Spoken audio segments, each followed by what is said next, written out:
Welcome to Slow Talk Live. James Davis here in the studio in San Luis Obispo, California. We're live streaming on YouTube and on Facebook and on our website, slowtalk.com. Really excited today to talk about our guests and what's happening here in the studio. We've got a good friend back for the third time, Kenny Lee Lewis of the Steve Miller Band and the Barflies and Mini Nova, Supernova. My gosh, Kenny, what have you been up to lately, man? Just been working in the studio trying to keep my computer working. Kenny's brought a guest, a very special guest today. We have Dianne Steinberg Lewis. Kenny, would you do the pleasure of introducing this amazing woman to our audience today, man? Ladies and gentlemen, Lady Di, also known as Lucy in the Sky with Diamonds. This is Dianne Steinberg with two N's in her professional name. And also, after she hooked up with this bass player, guitar player guy, Right. she hyphenated her name to Steinberg Lewis with one N, Dianne Steinberg Lewis. So, ladies and gentlemen, Dianne Steinberg Lewis. Thank you. That's a great introduction. How much did you have to pay for that really good introduction, God, he's Dianne? just gotten started. The spelling was important. No, we'll be debating in a little bit. That'll spice things up. Yeah. Kenny, you've been back on the road a little bit this year. Things have kind of broken up as far as music, right? Well, mostly last year. We played in New York in November, and that was our last show with Steve.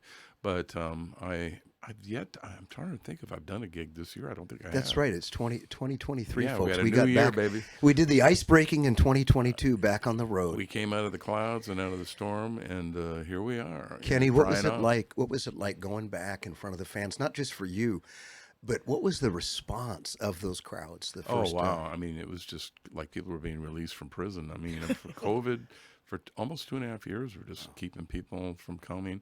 Some people made their own decision not to show. There were concerts. There were even concerts where nobody was wearing masks, but they were spreader events, and we were there, but we weren't intermingling, and we didn't have anybody in the green room. So, Yeah, but you sang your hearts out. yeah, but the crowd, to answer your question, were going crazy. Yeah. Because they wanted, Nice. they had a release. It's going to be hard to lock us all back up again, you guys. I mean, there's something in us that likes to connect, and music is the big connector. And so we got some shows coming up in 2023, some Yep. things towards the summer. I'm waiting for my actual itinerary, but I do have some dates. If you want to ask me, but I can look them up. But I mean, I don't know them all.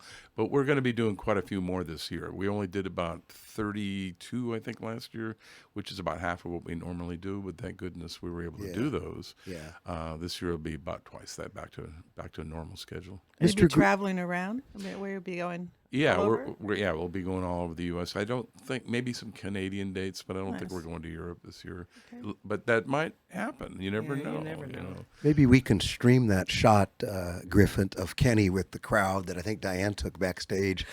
An amazing shot, which is a great shot to take pictures, right? You know, there was one shot that I forgot to send, and I was just backstage. This was in the theater in San Francisco? Is that the AT&T? Well, we have Shoreline there. We have Concord. The one with the Pavilion, All Stars. Remember when we were backstage? Fox Theater. And Was that Theater. it? That was in Oakland. Fox Warfield. Oh, the Fox in Oakland. Yeah, we were doing the benefit for Norton Buffalo's family because he Yes. had passed away, and we had a Nice. 2-day event with a lot of big name people, and we paid his house out, put a roof on it for Lisa, and then the fire came in Paradise. Yeah. Wow. Chimney was left, Yeah. but all of Norton's stuff was gone. Wow. Yeah. Wow. No, wait a minute. I got to tell you about this crowd. So I took another picture. I looked back at it and I blew it up, and there was one guy out of those thousands of people with his girlfriend hugging him, and he was looking right in the camera, just like it's his the moment. perfect You shot. know, Wow. I don't know if that's the one I sent you, but Wow. I'll frame it for It's you. kind of how I feel, though, when I go see shows and things are vibing. It's my moment. I mean, I'm connecting. There's something magic that happens. And I don't perform in front of folks, but artists talk about that, and it doesn't always happen. Sometimes the magic just happens in spades, and you can feel it. You know? I'd like to blow it up and say, does anyone know who this, Who this guy is. is? You know, with Facebook, you can probably find that guy out. Maybe we'll put it on Slow Talk as a Yeah, follow-up, send it you know, to you. and find that guy or YouTube or You got to something. do the far shot and then do the close up. And he's Yeah. he's knowing that the camera's on him. So Nice. Isn't yeah, that fun? it was fun. Last time we had Kenny in for a couple of podcasts, individual podcasts, I learned an awful lot about Kenny's background. And then and I'd met you at gigs, and then Kenny tipped some cards, and my brain, and we'll be getting into that today about your family and your dad and all kinds of crazy stuff. But I want to bring up the wedding photo. A lot of folks have never seen a young Kenny Lee Lewis, clean shaven, I think. And Griffith, our studio engineer, saw that and said, "Who is that young guy there? That's the youngest picture I've ever seen of Kenny Lee and Dianne." So that's the actual wedding shot we've got for you folks. And am I right? This is the 40th year for you guys? Yeah. Next year? Yeah, November. it is in November. Congratulations. Yeah. On paper. Congratulations. Oh, yeah, because we were together before then, too. Yeah, we bought a house together before we got married. Wow. Wow. You figured if you can do that, you can probably Yeah, handle you gotta marriage, huh? if you can hang out on a deed together, you can get on the marriage license. There you go, right? 40 plus then we're at. How did you guys, I don't think I really know the story of how you guys met. I know there was some professional stuff going on. How did you guys connect? I was asked to sub for a friend, a group called Warm Wind at the Continental Hyatt House, which is now Sunset on Hyatt. That's the place where all the rockers used to stay, and they would stay there and tear up all the furniture. The Riot House. The Who and They call it the Riot House. And so Clydine Jackson, who's a very well-known keyboard player, singer in Los Angeles, she said, "Dianne, I got to have this surgery, and I'm going to be out for at least 2 months on her arm." And so she sent me a tape, learned everything, went in there and played with the group. And Burton Cummings used to hang out there. In fact, when I saw him backstage when Steve was here at Paso, I said, "Don't you remember when?" And he said, "Oh yeah, I was friends with those people, and I'd stay there when I was in town." But he would come in and sit in. And so my friend Jeff Lieb, who is now Jeff Paris, is a keyboard player. And he knew I was there. And he decided to bring Kenny. And I was on a break. I had just sat at the table with Olivia Newton-John's manager. And, John Ferrer. John Ferrer. And was the other one a boyfriend, or was... I can't. you must have been 22, 23, 24. Me? Okay. Right how about old was there, I? roughly? Yeah, yes. Okay. Yes, it was. So, and it was so nice to talk not to counting. him. I mean, look, but Olivia, well, I remember I would do all this Barbra Streisand stuff when I was just doing piano bar, and on the weekends at college at Western Michigan University, I'd go down to the Whistle Stop and play. And Now, see, you're teasing us because I haven't even gotten into where all this came from. We're going to get there. But okay, I won't make this too long. But Jeff brought Kenny, and I was on a break, and I was kind of tired that day. Yeah. And I went, Kenny's over there. and I knew Jeff. I knew Jeff. If you let him sit in, he will stay on stage. He had a serious ham bone. He'll stay on stage until somebody goes, Dianne, when are you going back on? I hope he's not listening to this. I love you, Jeff. But anyway, yeah, he'll play all day, and I'm going to have a good long break. So he let Kenny play the guitar. Okay. I wasn't even paying attention to him. I just had me a little Irish coffee, and I sat there, and play some more, You were enjoying not having to be on the dime. Yeah, because I had been with this group for quite a few weeks now, And so then that's how I met Kenny. And unbeknownst to you, Jeff and I were there to audition you for our band that we were trying to put together. Oh, there you go. see, he's turning it around. He's turning it around. The Charlie Brown's prime rib houses around town. And because that was the big gig. I mean, it was a union gig by Host, the same people that owned the Hilton. But we were trying to coerce her to join our band. And as soon as I saw her, I went, she's not going to join our band. She's already a star. Well, I had a record out with Atlantic Records, and I knew I had to get out of Detroit. I had to come to either New York or L.A. So I figured, well, if I'm going to starve, I can at least lay out on the sand or sit in my car. Didn't have to come to that, but I had an album out already.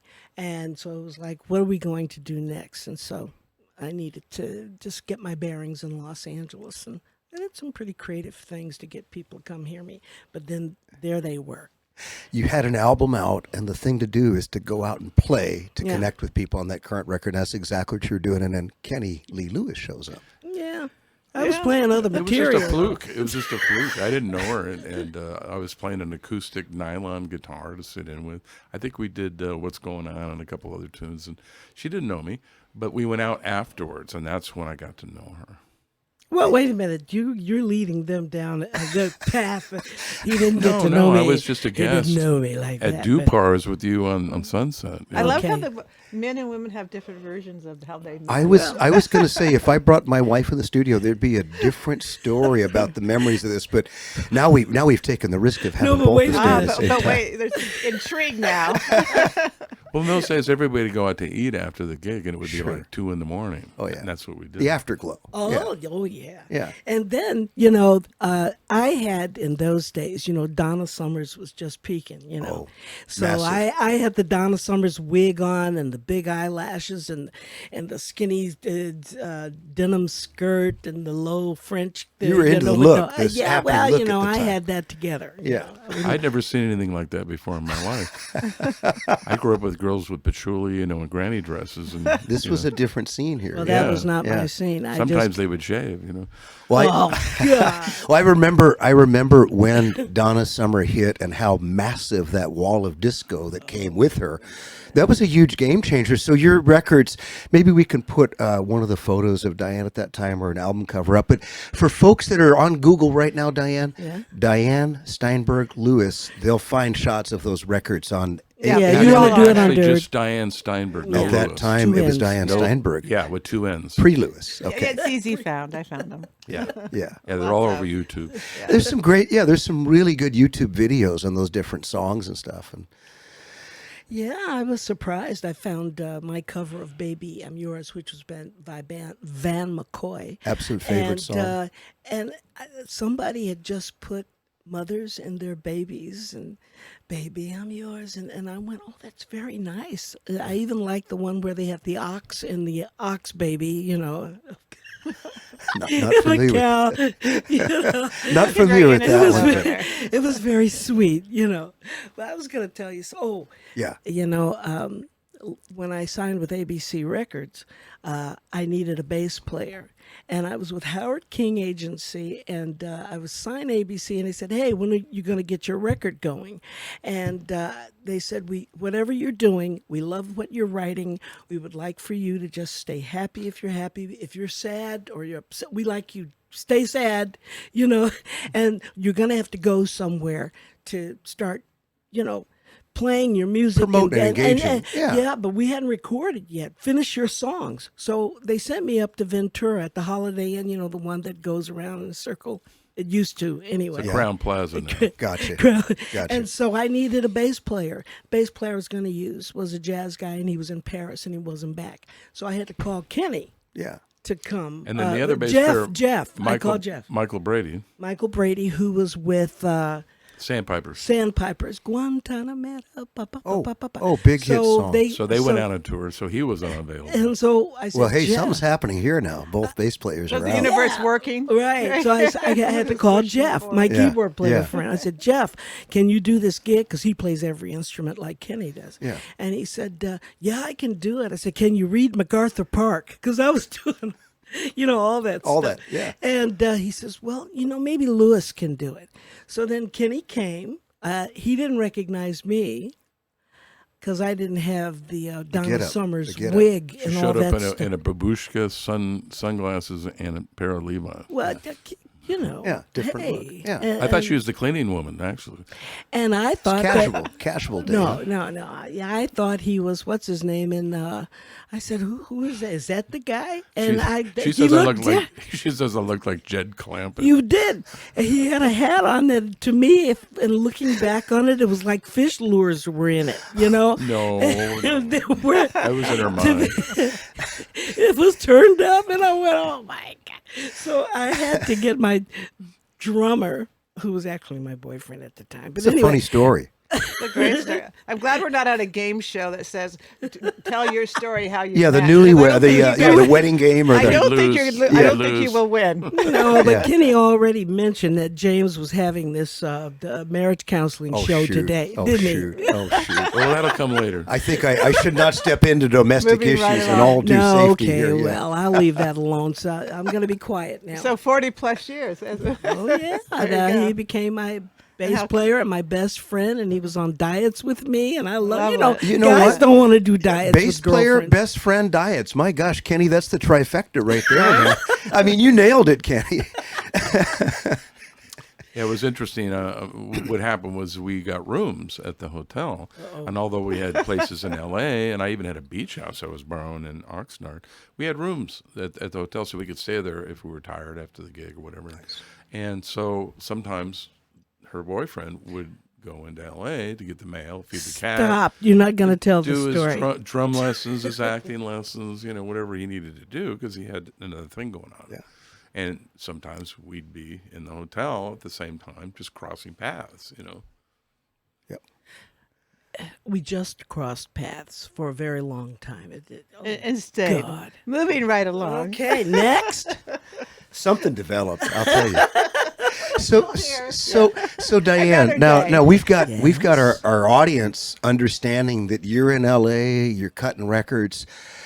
Right after that, we have something crazy happen with the Bee Gees and Sgt. Pepper. But and folks can look at that. You're actually great played story. Lucy in the Sky with Diamonds in the Sgt. Pepper's Lonely Hearts Club Band movie, 1970. 7 was when we started pre-production and all that stuff. Yeah, 78 is, I think, is official. 78 is when it was released, Right. July 78. And Kenny couldn't go. Actually, we were all kind of broke in those days. Yep. And so Henry Edwards, who did the script and the screenplay, he didn't have a date, and so he was all depressed, So I said, well, why don't we do this? So we went and we double dated with Timothy Leary and his girlfriend. On the premiere for the movie? Yes, Yeah? in New York. Oh, wow. And What a date, right? And I think her mom was there, Martha. and then my mother and my sisters come, and they don't have a ride to Studio 54. So they were there. They came. Everybody thought they were the dancers in the show. It was quite a interesting. scene. It was Quite a a scene. scene. It was a scene. But Timothy Leary was very sweet. So we've got you here. I want to go way back to Memphis, where you grew up, right? Mm-hmm. And musical, rich family. Your dad's much. remind me your dad's name, Luther Steinberg. Steinberg. You got to understand, my grandmother had 5 children with a man, Clouston.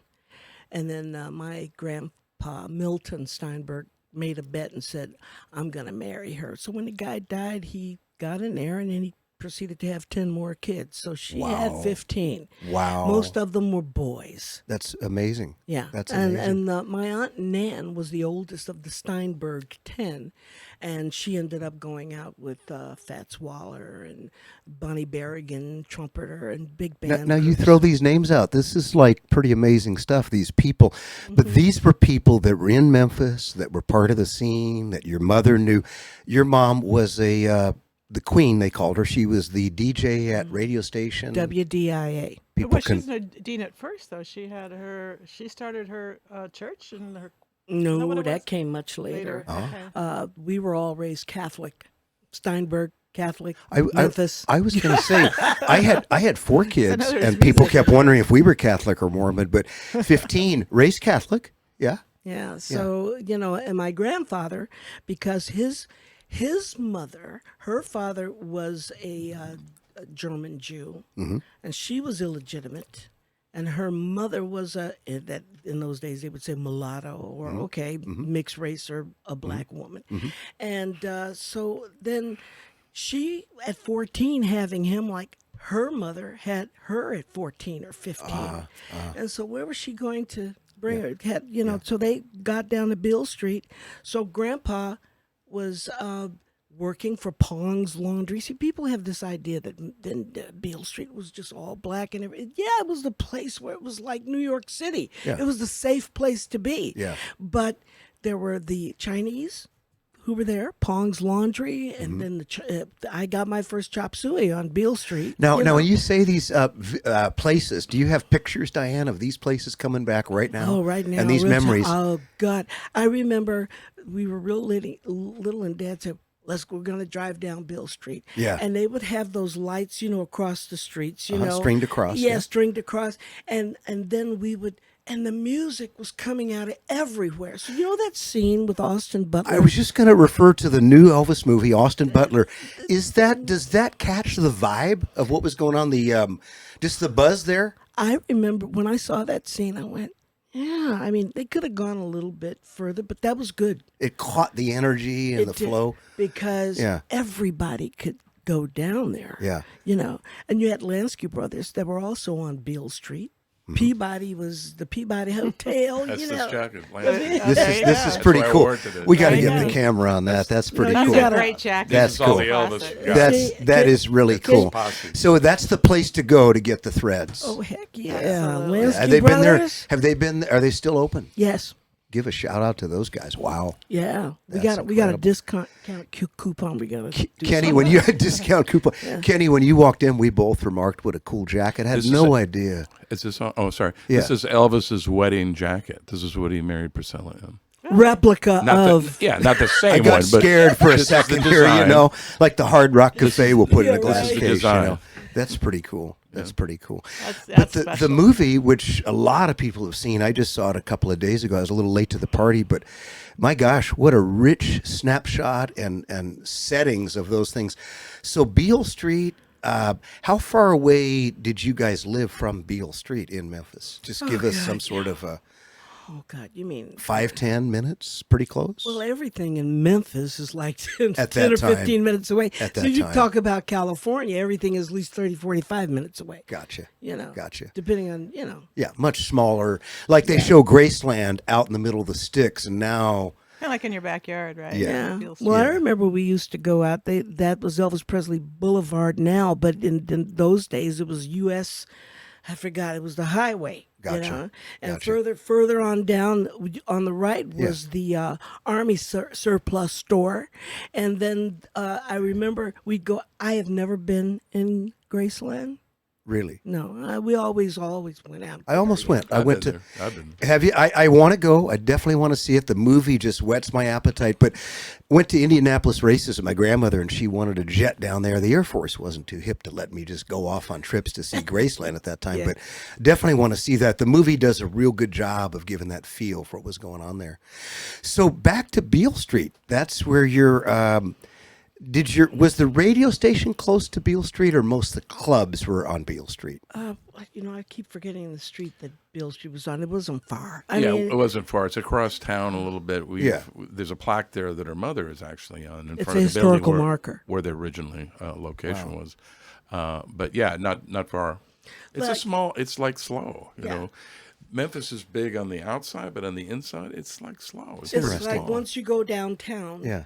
And there's the bridge that goes over to West Memphis, Arkansas. Yeah. In fact, that's where the Plantation Inn was. Wow. That all the musicians used to play Hang- at. And there's hang a at. big history about that. Wow. Because, See, that's the part of the stuff they didn't have in the Elvis movie. They don't have any of that in there. Any of those pieces, they just tapped on little vignettes Yeah, to he try went to from- give that He feeling. went from going to a church at 12 to being at a gig with his band, getting ready to go to Nashville, Yeah, to Grand Ole yeah. Opry. They don't show any of the And that- history between 12 and 20. And that you know? it's kind of like Jesus, you know. You hear the story. No, I mean really. No, you're You- right. You hear the story that he's traveling, and then all of a sudden at 30, this, you know.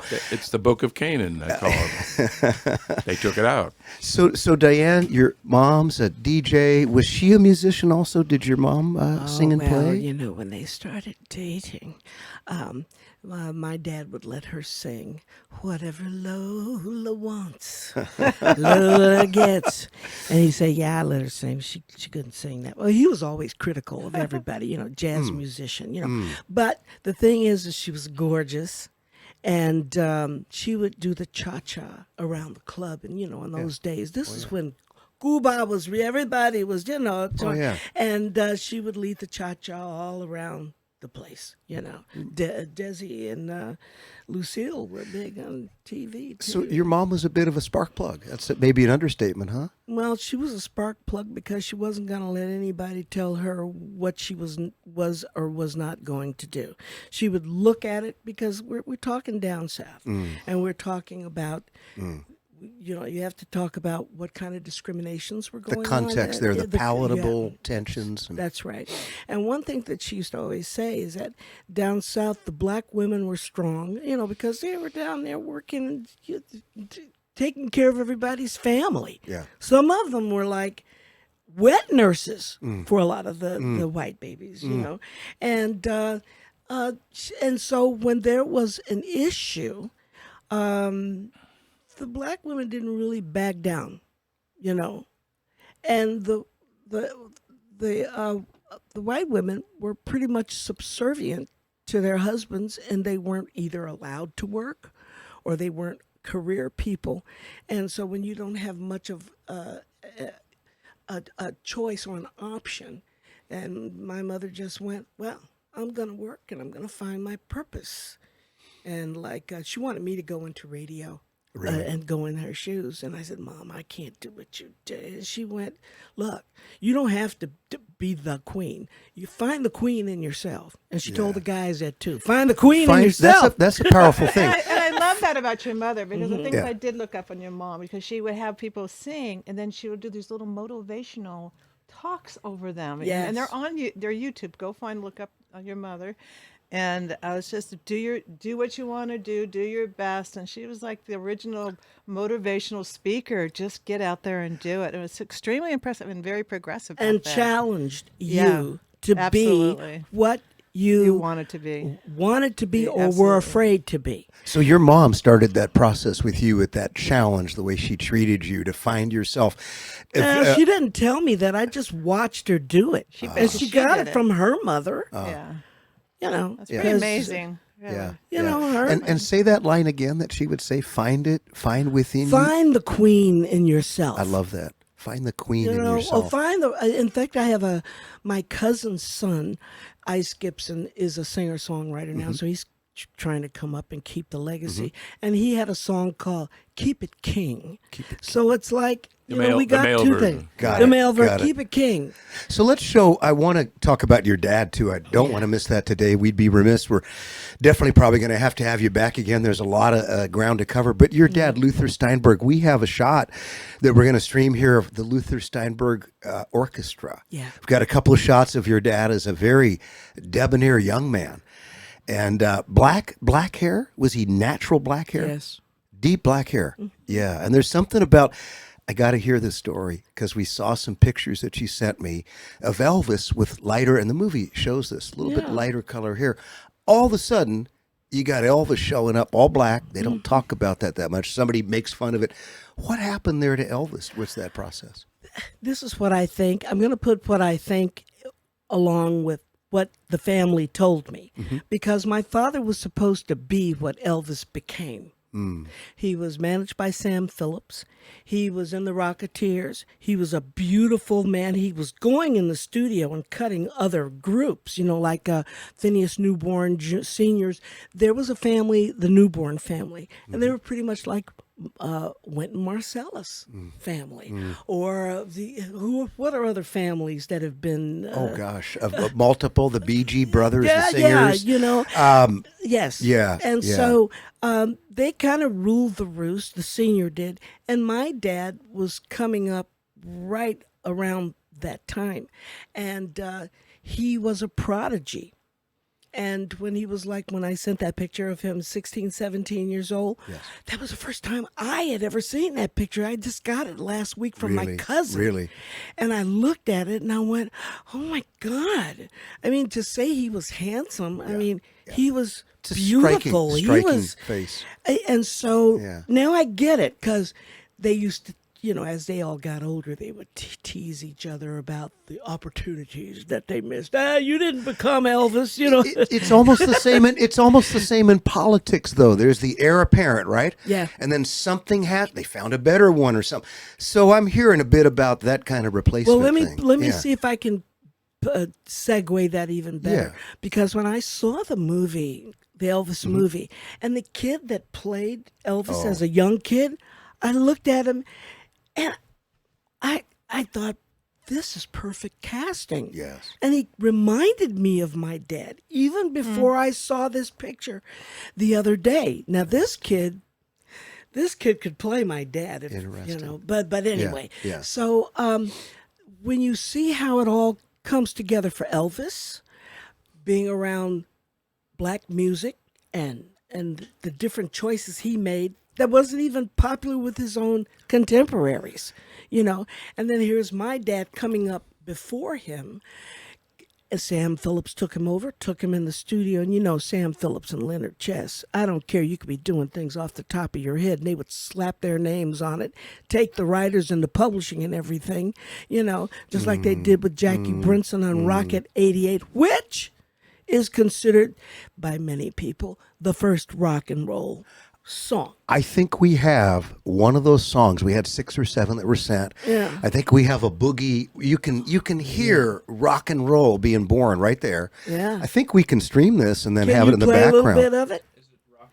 It's, Yes. No, it's not Riding the Boogie. It's Rocket 88. Can we? No. Can we play the They John? want to play Riding the Boogie to show that kind of music. That's what we'd like to. We have that one set up to play. Okay. We don't have the other cut set up, with it. but we have that was happening. The that boogie. one? Yeah, we Yeah. do. We do. Okay. which Go came ahead. out in 1951, right after Rocket 88, Gotcha. on the same level. Thank you. So we're in that context, that time. It'll give our listeners a sense of what was emerging. Yes. Yeah. Okay. Yeah. Are you going to play that right It's now? coming. It's coming. We should Alright. hear it in headphones, and it's going to start popping here. There we go. Now that's Phineas Newborn or Finest Newborn Jr. Prodigy. On the keys right there. Keys. Right. Yeah. His daddy's going to be playing the drums. My uncle Morris is in the studio playing saxophone, and my dad's playing trumpet. But listen, And Calvin, Calvin Newborn is playing Newborn's guitar. Wow. Wow. And listen to Finest. Put it up a little bit, yeah. It's got that nice scratch to it, too, to give it that authentic feel. Yeah. This was released in June 1951. Elvis wasn't even in town yet. Hold on. This is really early on the scheme of things. So there was this popping going on. The bubbling is what I hear. Boogie Woogie. Boogie woogie. It's busting out. Creating that rhythm.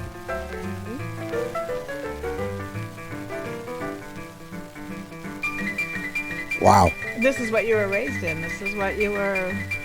My dad hated all of this because he was a jazz guy. So this was a But- bit offensive to your dad, or Well, I mean, he did it. yeah. And then he walked out. He said, I walked out of that session and I never looked back. Well, guess who was waiting in the wings? And Sam Phillips took him on. You know what? And folks might have seen that production. I was fortunate to see it a couple of times. The $1 Million Quartet, which really caught that magic. But there were other people was in it. later. That was later. Yeah. This is between 1947 and 1951. That's the hole that neither Ken Burns or Scorsese or Never any of those really- guys have never known any of that history. And that's the pivot. There's the pivotal stuff happening right there. Yeah. Yeah. Now, as you can listen to this, I don't hear the trumpets or anything come in yet. No. They're waiting. My dad all of this was like at the top of their heads, just like green onions, and we'll talk about that All later. right. All right. But Jackie Brinson Yeah. came out in 1951 with Rocket 88. But he was singing. My dad didn't sing. He played trumpet, but he was a beautiful looking man. And Sam Phillips looked at him and said, this is the white man with the black sound that he was trying to push, Wow. which was not entirely accurate, but I guess he had an idea. He had a vision. He had had a something vision. he was trying to give him credit for that. Thank yeah. you for playing that. Yeah, thank the you, other Griffin. side was my Uncle Wilbur, who they changed his name to Les Mitchell. Wow. And what was And- your dad's name as an artist on this? Lou Sargent. That's They didn't use Sam. Luther Steinberg. That's where, just prior to the session, I got off track and I didn't catch the Lou Sargent. So I told the guy, let's put that aside. But that was the name that they gave him. That's crazy. Yeah, Sam That's Phillips crazy. figured, the Steinberg thing was going to be a little, Wow. And then when my uncle went and recorded on another label, because I sent you those things too, and he's just screaming the boogie stuff. I'd never heard of. I didn't know Uncle Wilbur. Well, Les Mitchell. I didn't know that he sang those songs. Only thing I ever heard from him was sounding Nat like King Nat Cole. King Th- Cole. This is the birth pains. What we're talking about, though, is really the birth pains of rock and roll. Yes. Right here. This is These were all jazz musicians. They didn't like rock and roll. They thought it Well, was stupid. They didn't think it was stupid. They understood and appreciated where it came from. But when W.C. Handy came to Memphis, he's a musicologist. He could read, he could write, he could The father of the arrange. blues is the yeah, title given. That's what they call it. And so he would go out in the alleyways and hear those guys playing on the homemade guitars, jug and band. the jug bands and everything else. And he captured it by writing it, and I think publishing it for them. Now, my grandfather, when W.C. Handy came in town, W.C. Handy was about 34, and my grandpa was playing at Pee Wee's Saloon. Yeah, this was over about 110 years ago. Wow. Yeah, we're talking about like ragtime and Roots that stuff. During the teens. Yeah. And see, when you talk about ragtime, you'd have to go to New Orleans, you hear kind of a ragtime. You go to Memphis, there's another kind of ragtime. And I kind of put it to the test one year when I went to Disneyland. You know that place where you get the sundaes and everything? Oh, yeah. And there's a guy over there playing the piano, and he's playing all this New Orleans rag Square. music. Oh, yeah. Yeah, and I said, would you know what the ragtime music sounded like in Memphis, Tennessee? He said, yeah, let me play. And I just sat nailed there it. for He did it. an hour and a half. I don't know if he's still there. Yeah. But my grandpa was playing at Pee Wee's Saloon. And you know who Pee Wee was? Tell me who Pee Wee was. Okay. Pee Wee was an Italian young man who, jumped, kind of hoboed his way. I don't know how he got from Italy, but he came down south and he was ragged and torn. And he found he had to go clean up, so he got off the train, went down to the Mississippi River, cleaned up a little bit and found a couple of 2 bits of whatever in his pocket. And then, the black people that were down on Beale Street, they didn't discriminate against you because you had an Italian accent. They just come on up. Girardeau, That's come right, on. come on. So they took him up to Beale Street and showed him how to, gamble a little bit. And he gambled his way up to a new suit and gambled his way up to a fruit basket, then to a market. Vegetable cart. Yeah, then he brought his family from Italy. Oh. And then he opened up a saloon. Wow. And they call it Pee Wee's Saloon. In the old days, it was P-I-W-I. But the way W.C. Handy's biography or autobiography was P-E-E-W-E-E. And it's still there. Now there. See, these are the things that I want to go see because I think it brings back. Yeah. Just helps my mind get a sense of what was happening. W.C. Handy, I've got a picture that you sent, Dianne, of your dad holding and playing the trumpet that belonged. How did that come about? Well, I mean, that says something about your dad's prominence. Well, first of all, my grandfather, Milton Gus Steinberg, toured. W.C. Handy saw him at Pee Wee's and had him tour with him. But Grandpa went for a stint, but he didn't read. And they used to say, yeah, Daddy, all he played was the Black Keys. Those are horn keys. So he would what he gravitated to. That's what he did. Yeah. B flat, B you know. flat, A flat. He was I the didn't original. The original Black Keys was your. Yeah, well, it's interesting how that even works. The Black Keys and the White Keys in America here. Yeah. And we're all making Someone just music. introduced that to me the other day. So he went out for a stint and came back, and then as time went on, and when I was about 7 or 8 years old, I had a chance to go to the old Handy Theater, and I met W.C. Handy's brother, who was a good friend. He was about the same age as my grandpa, and that you gotta. Oh my God! In the context things, that's big. What did that, Dianne, knowing the vibe and your dad doing that, what did that do to you as a young woman? Were you learning how to play at that time, or this is before that? I started playing when I was 5. Okay. And that's because our babysitter, her dad was a minister. Here we are at the Catholic bunch. We kind of quiet in church, except for Kyrie It didn't eleison. break loose till 1965 or something with the, With the the hootenanny. charismatic. No. I know how it was because I No. remember before. Well, I think the Charismatics came after the Hootenanny Mass, which most of my friends left the Catholic Church after For the that, Hootenanny. But many are back and some are still out there. But, you never appreciate your The influences, the richness roots. of I would imagine there's lots of movie stars and stars out there who their kids look at that and they don't even want to see their parents on TV. Go, unless they aspire to do the same thing. George Ellis piano. Yeah, no, it wasn't George Ellis. It was May Bobby. Our Oh. babysitter her dad was a minister in a church on the corner, and they had 11 kids in their family in about a 3-4 room. No, it was 3-room house with bunk beds and everything and a broken down piano. And they were in there playing around and we're playing, a pentatonic thing. And so my dad saw me do that one day and I was 4 then.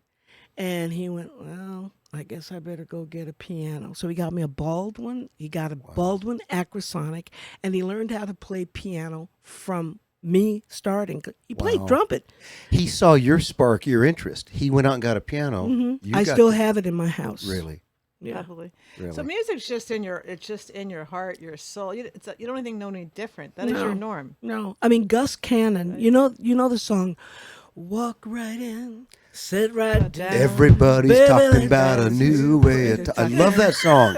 Do you want to lose your mind? Yeah. Dad, I love that. Tell me where that fits in here. Okay, so in a jug band on Beale Street. Look, the Gus Cannon jug band.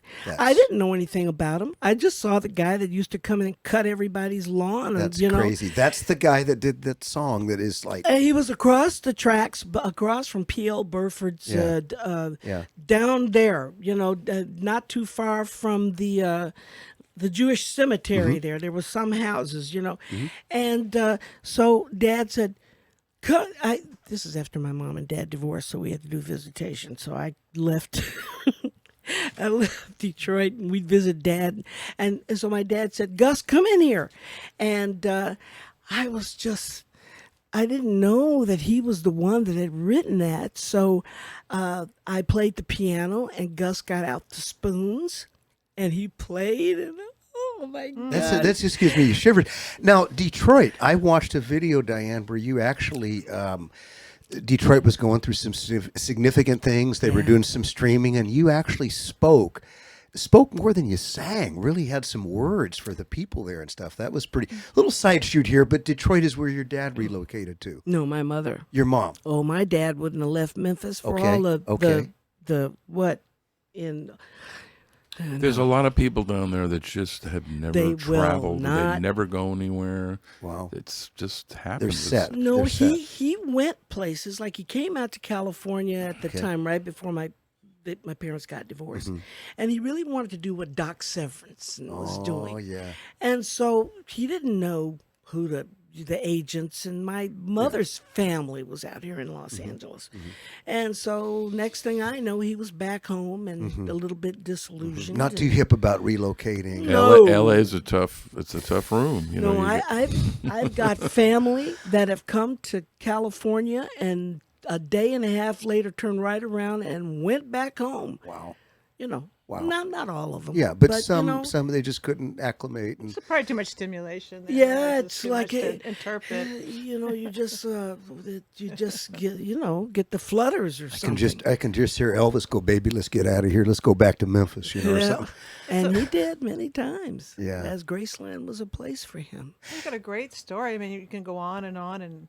Am I talking too No, much? it's just No, that this there's is just so this deep is and there's so actually much. my goal today was for our audience and for our brains just to be able to weave a picture, Diane, Right. of where you came from, your influences, the context. You're doing an excellent job.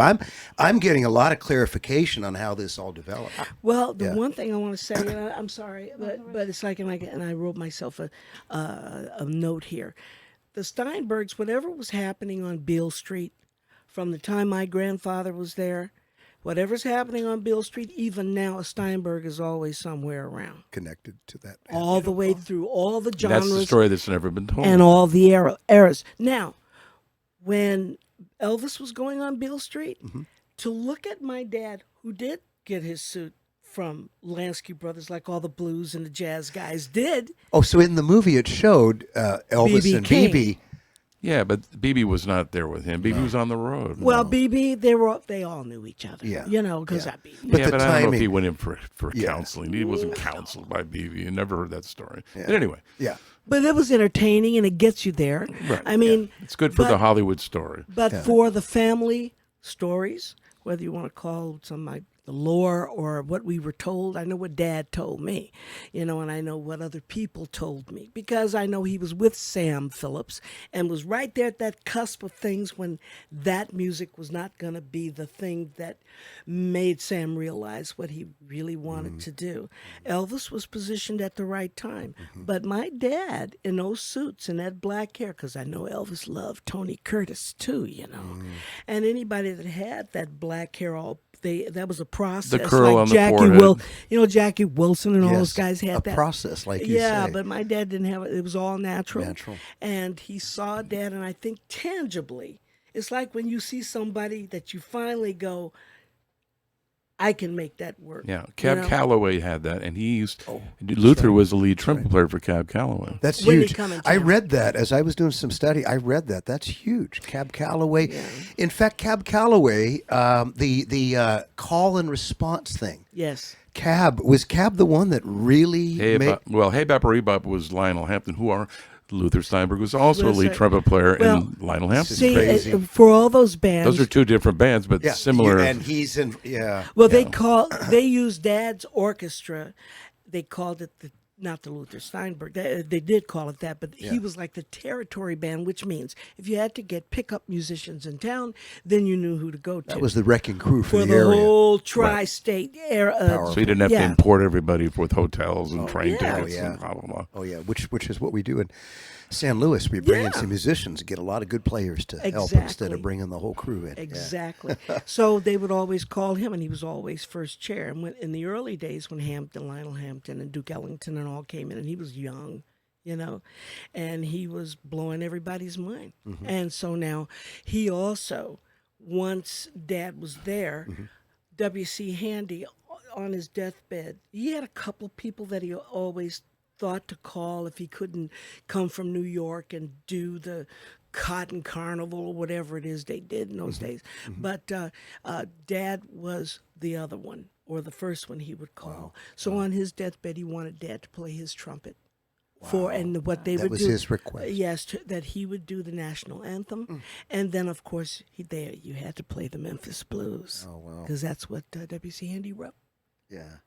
And that started out as a campaign song for Crump during the old ragtime days, Mayor Crump. Now we're going back And a century. now we go back because my grandpa was there and he was helping him figure it out. People didn't like Crump. So Yeah, they see, W.C. was a trumpet player. Yeah. He wasn't a piano player. No, not keyboard. So he depended on her grandfather to give to him give that back up. the rag boogie woogie thing going. You know? You have all these stories just kind of interwinding, and they come back and they seem Yeah. to circle around, It and then they come just- back out, and so that's what I was trying to say. It's just this; it's endless because you can just take it here, then you can take it there. This rich And mosaic- super rich, because how many people would know that? Yeah. Not many, and we have you to share that with you, and you to write about it. That's and- why I've been trying to and get give her us on those this show gifts. because this has never been recorded before. This is very powerful, Dan. That we're putting this. Powerful. We are rolling, right? Kenny mentioned to me about 3 or 4 years ago, and he was in the studio those couple of times, that this story. What about the timing of this? This is great because the movie's there. We can speak into that and expand on it a bit, and just be able to shine the light on these guys. To me, it's like another version of how we all got here. Yeah. Exactly. And Beale Street is the birthplace of blues, rock and roll. I mean, jazz. It was all there. I'm not saying it wasn't happening in New Orleans, but even at Muscle Shoals, all of it was just a little Yeah, different. But everybody had to go to Memphis. It was one of the early The Mississippi River was the It conduit. was the Delta. They came up the showboats from New Orleans Yeah. to Memphis. Wow. Well, sitting in this Wow. seat, I feel like I'm living the movie with you right now. So I appreciate it because there's so much energy Yeah. here, and the stories are told really well. And I'm like, how privileged do I feel to sit there and Well, I'm living this with you right thank now, and I you. appreciate it. The movie put it in context really well, and Diane, you're Yeah. following up, and you're really establishing the settings Mm-hmm. and the vibe. And what leads me to this, I've been fortunate to see you up at Diambino's, and you joined Canny's band. I was blown away. You did a Neil Young song. I think you did "Old Man." There's some magic, Diane, but I can see, and not flattery, it's the truth. You've been poured into in some very rich ways, not just people that sat you down. That's your life. And I can only imagine, here you have your father, everything you shared, and I don't even know half the story right now. But then you've got your mother with this record collection. Yeah, because see now the DJs. If you didn't get played, I mean that was like the social media of the time.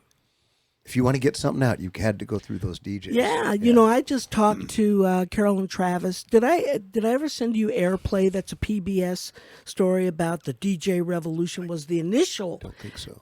That was the initial title. That's a But great they- documentary. Yeah, they changed it to Airplay to show how important DJs were to the music industry, our culture, what they said about it.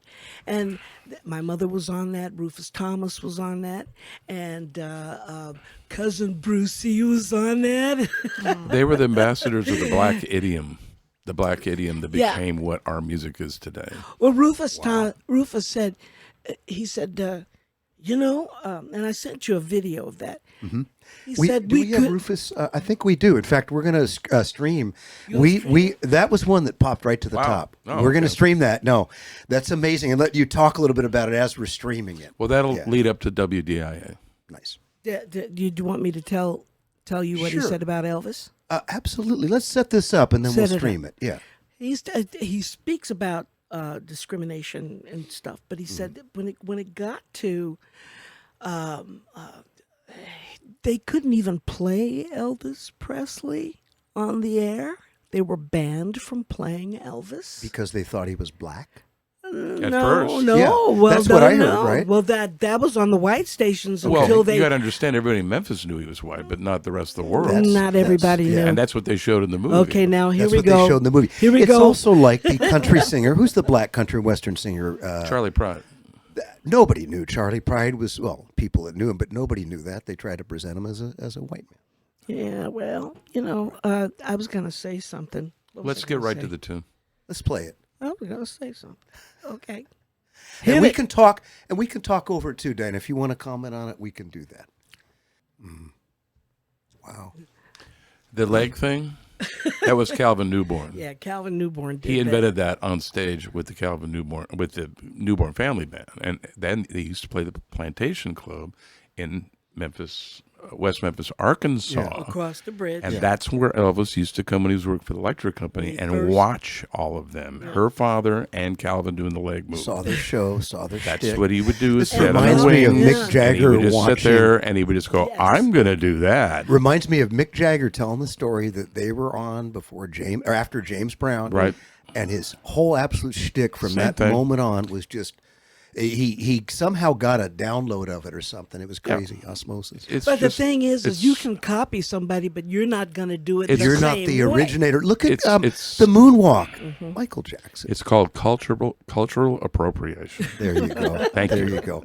The moonwalk. Didn't Cab Calloway do the moonwalk? Or I one of don't- those? Oh, artists? there was guys that were doing that long Tap before. dancers were doing that a long Yeah. time. And Bilbo it's like- Bojangles did it. Okay. Yeah, and Yeah. also, rap isn't really new. That was playing the dozens on the corners and speaking in rhyme. That was always a part of the culture. You know what is powerful to me about music? Just the history of music that we're all enthusiasts of. Some of us performers and promoters and listeners is the changes that happen, the flow, and we're right in the middle of it. It's happening right now. But Red Holloway was in the movie Lady Sings the Blues, and I had an opportunity to interview Red and do some things with him. Neat guy before he's passed, and Red. he told me, he says, I was a blues man before I ever got into jazz. And he would talk about, and he told me stories of driving with Muddy Waters and Joe Williams. And so now he's knowing the peak of his career, most of it's jazz, but his roots were blues.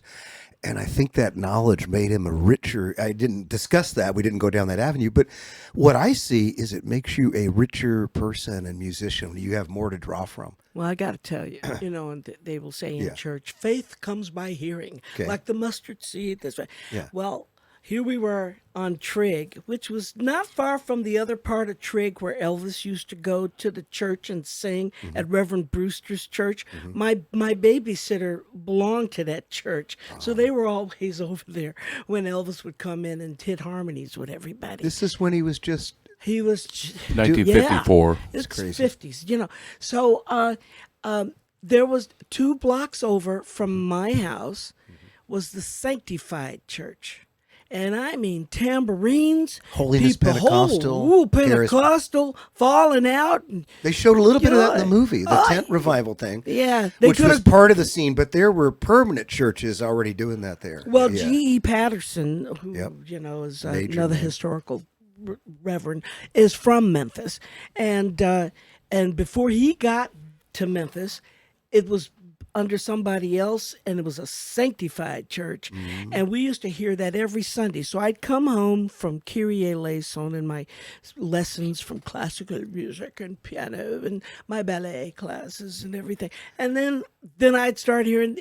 Listen, I never played gospel until I started teaching high school, and then a bunch of kids used to meet in the music room because they were from different churches and they all sang a lot of the same songs. And so I'm sitting here watching, and I'll never forget her I name. saw the picture of you with the piano there in the high school. I saw that. This is the time. Yes, and I didn't send some of the others, but Yeah. and here are these kids, and they all gather because the riots had already happened in Detroit, and I was doing my student teaching there at Battle Creek Central High School, and there they were meeting in the music room. That was the safe spot, for everybody. You always have a place where different groups meet, and they would start singing their songs, and Vera Wardlow was one of the students, and she'd play, and I'd look at her.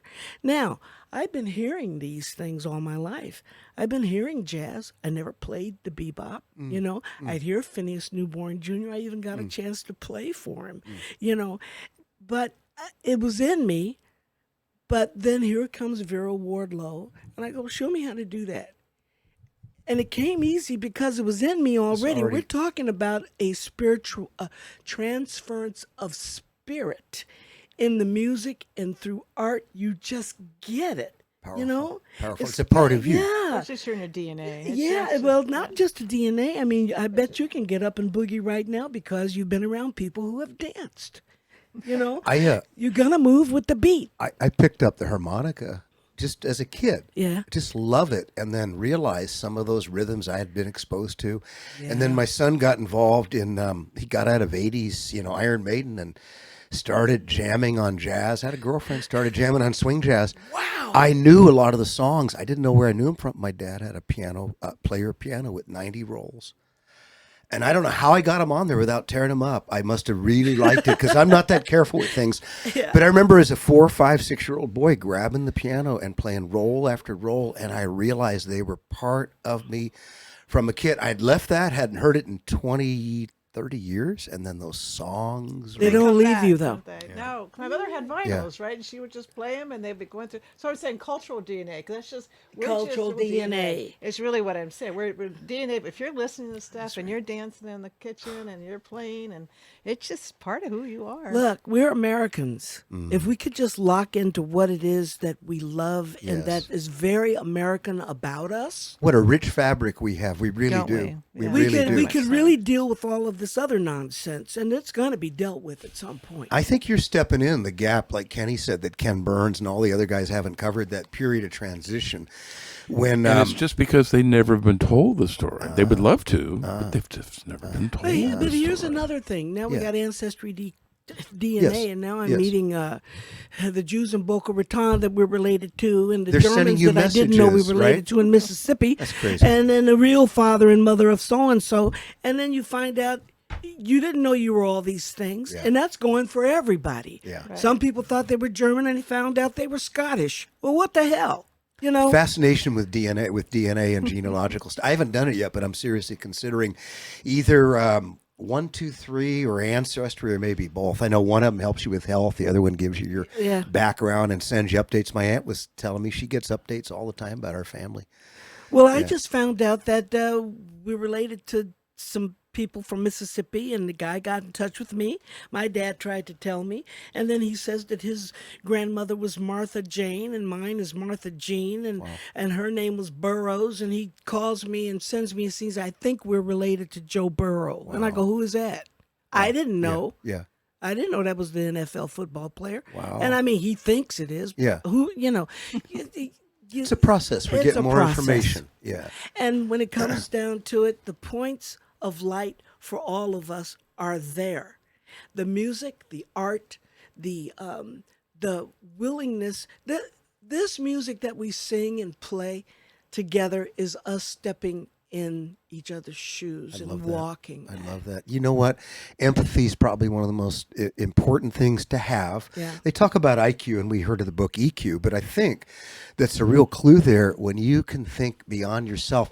In marketing, you have to do it. Otherwise, you're not going to sell any Coca-Cola or Pepsi. But in relationships, my gosh, how much more important is it to stay with people or to build bridges than to sell a bottle of Coke? So empathy, what you're talking about, Diane, really resonates here. Well, music you know? brings the commonality to us, doesn't it? Commonality. And, Yeah, it really does. It joins us as a tribe, whether we like it or not, whether right. the tone it is, whatever the beat is. It's going to bring us together because look what happens. Yes. So, you know, I'm a lot like my mother in that she just didn't play records. Yeah. She was great. She played records because she wanted to support young artists who she thought, and she had an ear, see. And the record companies, they were kind of upset with her at some point because she would go, no, I'm not going to play that. I like the other side. And like she would flip it and play, I like this one. Neither one of us could be the first to say goodbye. That, you know, it's like Gladys Knight and the Pips had all the up-tempo things, and she went, no, I'm playing this one. Or you can't play Barbara Streisand singing that Christmas music. You know, she's Jewish, and she went, well, I'm playing this. So she would play that, and Clive Davis, they all know her. Isn't that wild the way these little choices have such big impacts, though? I mean, there's some Beatles songs, Rolling Stones, I can go on and on. Blackwater by the Doobies, according to the band, that was a B thing. They thought it was a little bit of and it was a monster smash hit. Yeah. You know, they play it every show now. It's their satisfaction to a degree. But it's interesting the way popular choice decision making, we have our way and then things take off. Yeah. And you can get paid for playing things, but then when you hear when it's right and it hits you just right, she said, I got to go with that. I'm going with that. That ties in with what you were saying about the DJs and, you know, the whole thing with this airplay thing. Yeah. How important DJs were into exposing the options and the artistic and art for art's sake type things beyond the payola. Beyond that.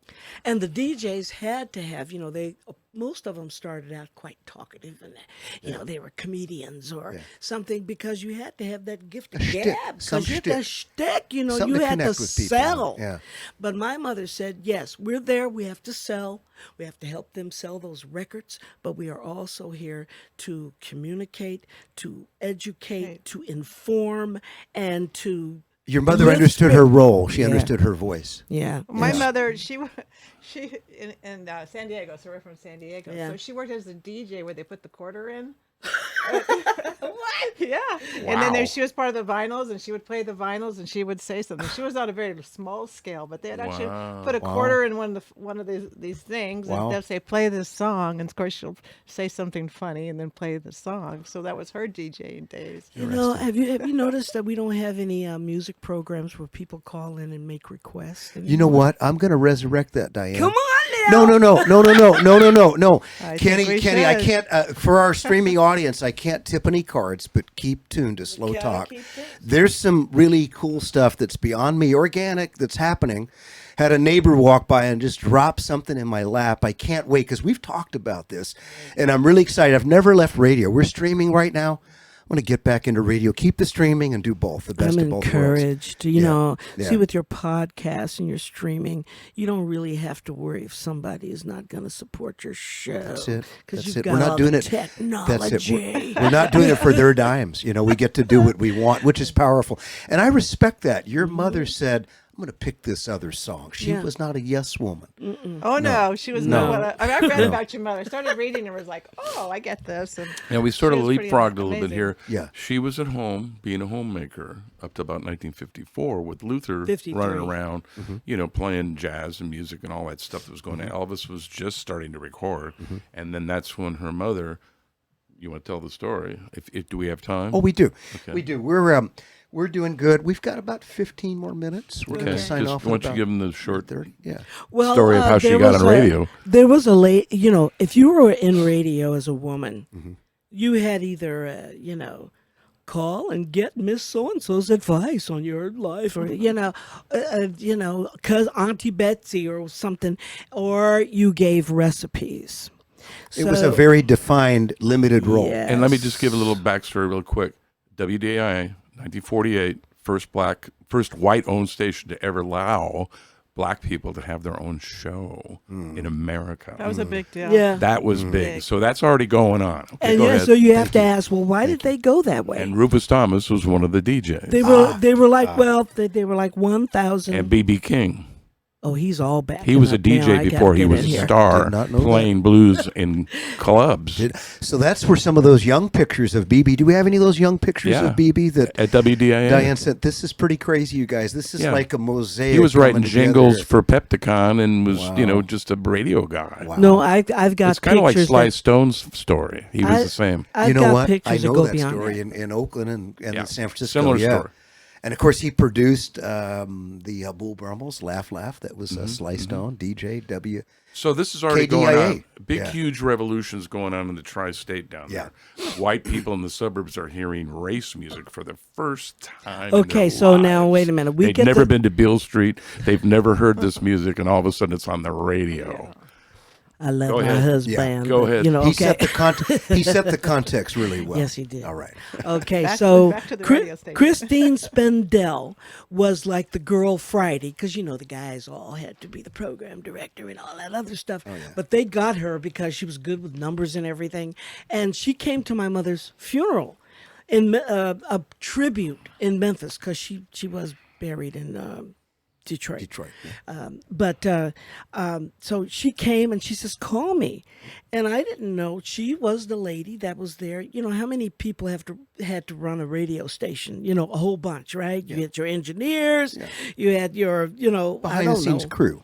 a crew. Yeah. And it was Sales, that- engineers, all kinds of So it folks. was Bert Ferguson, David James, and then her, Christine Spendell, to keep everybody together, So she said that they were doing very poorly at about 1,000-watt station. And they how you go to these radio conventions and things, and everybody talks about how they're doing and what you can do upgrades, to latest change, gizmos. And she said, we took our DJs that were there and the guys, and she said, now I got to tell you, Christine Spendell, her father, when she was in Memphis, her father saw her, and her mother and her aunties. The mother and the aunties, especially the aunties, were career girls. They never got married. So she had that example that you could be self-sufficient from her aunties. Then her dad, when she was little, saw her with her classmates, and some little black kids were going by, and they were calling them names, and he pulled her in. She said she was about 9 years old, 8 years old. Yeah, they were out playing. They were out playing. She said, and he pulled me in, and he said, put his finger in my face, and he said, those people have it hard enough than you doing this, and I never want to see. Okay, so she got set with what she was not going to be allowed to do in his household, and seeing her aunties having careers. So when she ended up working for all of these other record company, radio, she knew her stuff. She was very smart. Yeah. And so when she was working with David James, and they were coming back after the convention, and she said, So Bert Ferguson looked at me, and everybody was asleep in the back, and he says very quietly, he says, I'm going to put on a colored announcer. And she went, because she thought, she was always one that if you were going to do something outside of the box, and how outside of the box is that, At like that around time. that time with Truman, and she, as she told us too, she said, 1947 is when Yeah. this was conceived. she said, you don't know what was going on then. If you even helped some black people, they were like taking some of the white people out of the car and ripping them and taking their whole family and stringing them up. Well, what was going on is that Truman was trying to integrate the military. Yeah. And that was the big deal. And people, that anybody that was for that were getting beat up and murdered. Yeah. And, Wow. and Put that so, in Whole context. families. That's crazy. so for this, a few years later, to come up with this idea It was just. was like, it excited her, and she didn't know. So they went to get a scholar by the name of Nat D. Williams, and there's a book called Wheeling on Beale. Wheeling with no G on it. Wheeling on Beale. And the guy that wrote it was one of the engineers at WDIA. Now, this was all owned by white people. Okay. So when she kept saying, well, when are you going to do it? Now, by this time, B.B. King had heard that something was going on, and he walked in the rain when he heard them finally getting in gear. Well, this is after to they get put there. Nat on the air. After they put Nat on the air. And she said it was one of those big mics, you know those big mics they used to have in the old Ribbon. days? Yeah, big Yeah. room. Yep. She said he came and he was sitting there, and I kept asking Bert, when are you going to do this? When are you going to do it? And she This said, is a then, big deal, man. Yeah. she said, then he was there. And they put the mic in front of we were wondering when he was going to start Now, this talking. is the story that your mom shared with you. No, this is what Christine Spindell We have a told video us. of her talking. Yeah, about she describes it to a T. And she said, and I got so nervous and so impatient. I went over and I took that microphone and I slammed it down. And she said, and he started laughing. Nat D. Williams had a very interesting laugh, and it resonated with everybody. Then they got going. That was the thing that kind of. Yeah, he Came as laughed. moniker. Yeah. Wow. And then he started talking, and then they started having, you couldn't just go on and play music. It was a community thing, but they wanted the young people to come on and do things like Yes, engage the younger people yes, in the community. and I said, I want to go on the radio. And the lady said, well, I'll tell you, the only way, I'm going to give you this poem, and I want you to memorize this poem.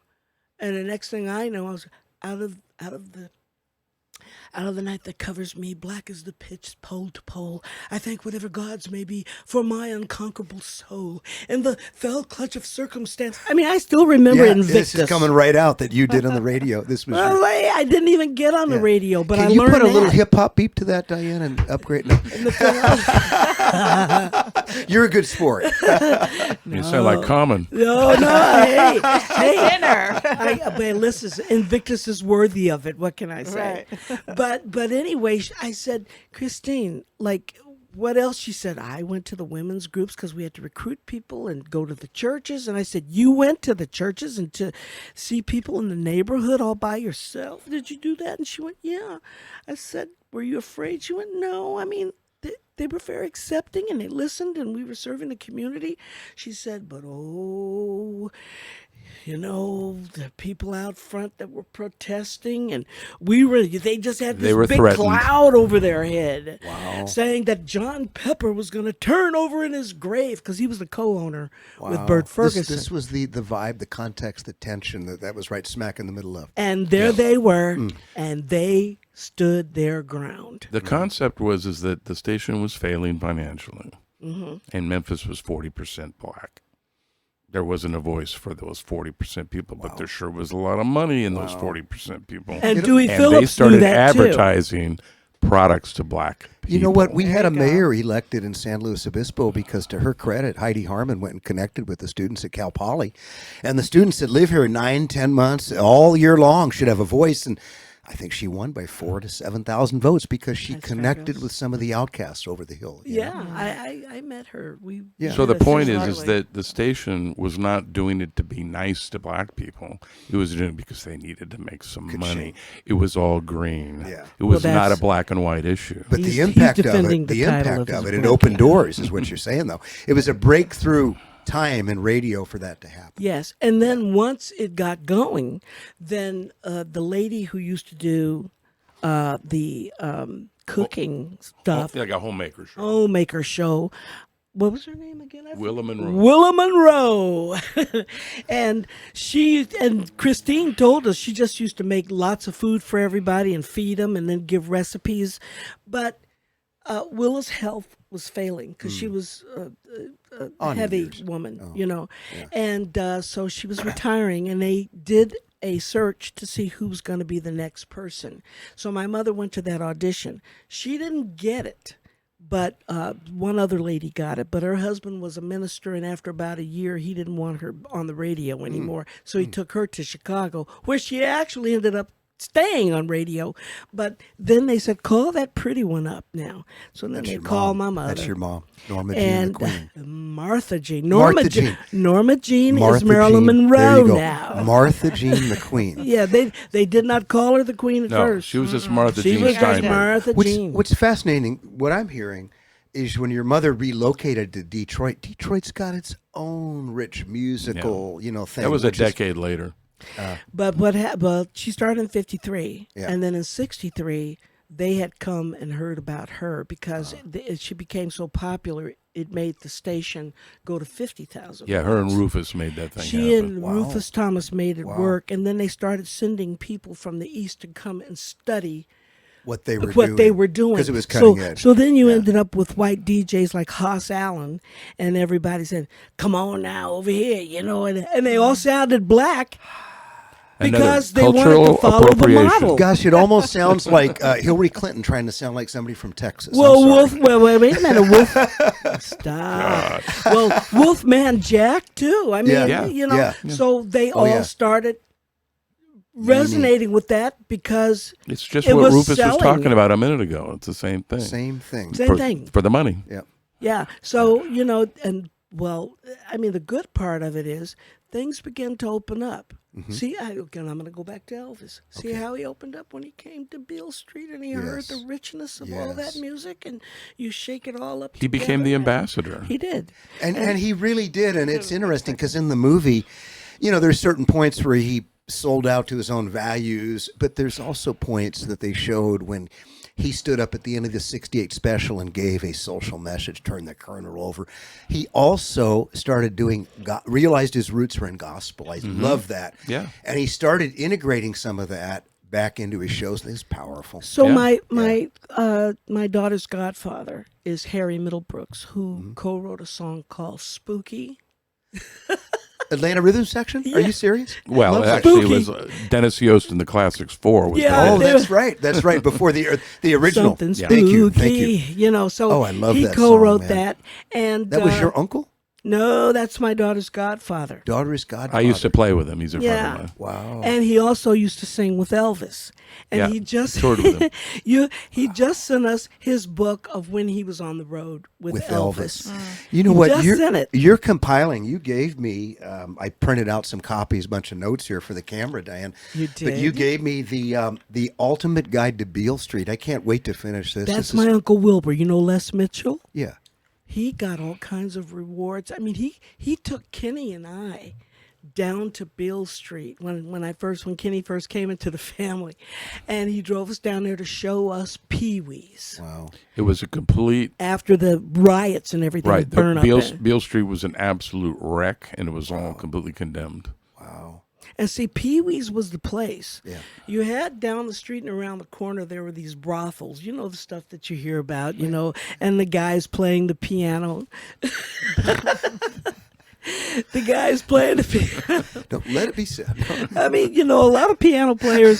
Stop That it. which we do not speak of. Oh, God. I mean, okay. So, anyway, Pee-wee's was the place because they had the pool tables and everything. And after a certain, they had the pool tables that turned over so that, during the Roulette prohibition tables. and all Sure. that stuff. Yeah. But it was the place where all the musicians would come, and they would go up to the third floor. Just like in SLO, have Like so attic. it's all Pine at the Street same Saloon. Like an time. attic. Yeah, the afterglow party. And the whole floor would be covered with instruments, and it was the place that so and so needs a horn player Yeah. over here at so and so. kinda like a So warehouse they would for go to instruments. Pee Wee's Saloon. So rich. Yeah. Yeah. So rich. Back Diane, line. did you get to step into that when that was all happening? Do you have memories of that? what? Pee-wees and all that happening. I know that was before my time. That was a century That was ago. my grandfather's time. Yeah, that was in the teens. and is 19 Pee-wees teens. is still there, but all the happenings. They kind of the hard It's a rock. plaque. It's Gotcha. a plaque. The Hard Gotcha. Rock Cafe is on the corner Gotcha. where Pee Wee Saloon is, and they have the original bar that was in Pee Wee's Saloon. It's made of all wood, and it's still there. So Diane, as we get ready to close her down, I want to see you back with the Barflies and some of that. That was a lot of fun. I loved it. I love the way you brought your magic to that band, and it was a fun night. I've got some video that we'll post on our YouTube channel. Yeah. We're just looking for a venue to play. There's no venues. We'll get you some. We're venues. gonna make up some venues. Martha, find Martha, some let's work on some venues for the Barflies and stuff and straighten that up. But I want to throw up a flyer. We got some. Speaking of live music, which I think a lot of our viewers absolutely thrive on, we've got Kenny Lee and a little gig called Mini Nova with Scott Martin, Jim Stromberg, and who's the other player? Ken? David Keefe. David Keith. And they're going to be doing a gig tonight at the Siren. We love the Siren in Morro Bay. Great venue. Great venue. Folks, if you haven't been back to the Siren, they bought the restaurant out on the other side. They've got a stage. They've got the sound booth up in the air. Nice outdoor garden. Great food. Check them out tonight in Morro Bay. All the details are online. Google it, thesirenmorrobay.com. And then night. Saturday night, we've got something coming up at... At Puffers in Pismo. you know what? We're going to bring Charlie Puffer in and do an Yeah. interview with You Charlie. should- Oh, man. His Love spoken Charlie. word. We got to bring Charlie in. Let's bring in and, some flutes and some bongos, and he can do yes. his poetry. Yes, we need- you know what? That'll be a good vibe. Edited. We'll bring in who's Smooth the cat jazz that and plays. poetry. Oh my gosh, I've got some people in mind for that evening, so we're going to make that happen too. So that will be on Saturday. Same group. Nice. Nice. And then Kenny, Forward to that. you're always writing books. You've already got some out. I want to flash up on the screen the skeleton. Skeleton Dolls. Yeah, if anybody's wanting to have some nice sci-fi reading, it's kind of a Dan Brown meets Stephen King, Based on a true story. based on a Mr. true Andrews. story. And I have a sequel that I've written, but I've just got a little too much politics, so I got to kind of rewrite it. Okay. I think people are sick of politics. So I got I another. started reading, so it's a good read. Oh, So it's okay. good. Well, thank you. But yeah, that's on Amazon, both on Kindle and hard copy. And, it's called Skeleton Dolls, Children of the Towers, the first of 3 books. It's a trilogy, and we'll get to the sequel pretty soon. But Yeah, he's I've gotta writing rewrite another that. one with a lot of sex in it, but Yeah. he's got to do it under another name. I gotta get Or an- he's got. I I'm got sorry. you. I got to got get an you. She's agent. moving out. But I got to get an agent, so I'm bringing back this old novel I wrote. We're not talking about It's that. got a lot of blue sex in it, but No, we're not talking about. By the way, you guys, it was really fun having lunch last week in preparation for the interview, just hanging out the dynamics. Yeah. There's some real magic, not just on stage, but off stage that takes place. You guys are a lot of fun. I You mean are that in all too. sincerity. Thank you, guys. Love the vibe you bring. Love you guys coming in today. Want to mention that Griffith Brashears is our Yes, engineering thank you. streamer. Hi, Griffin. And we really appreciate Griffin. Our co-host today, Martha, little co-write. Martha. Martha, my mom's Torkenberg. name. Martha, thank you so much. Little And quiet today. check out online. Martha has a brand that's unique. It's living the slow county life. Just helping people relocate to the area. Yeah. And get them Nice. settled in. Yeah. Give them a touch point. No charge. It's just here as a gift to because where can you go? And then also, we would be remiss if we didn't thank the folks that pay for this.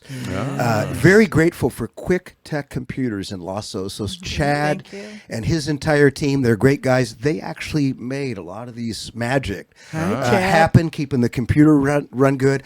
And so really check them out online, Quick Tech Computers. Google them. I don't have the phone number right in front of me, but check them out. They'll come to your house. They'll set up your system and things. They are really dependable, local, and excellent.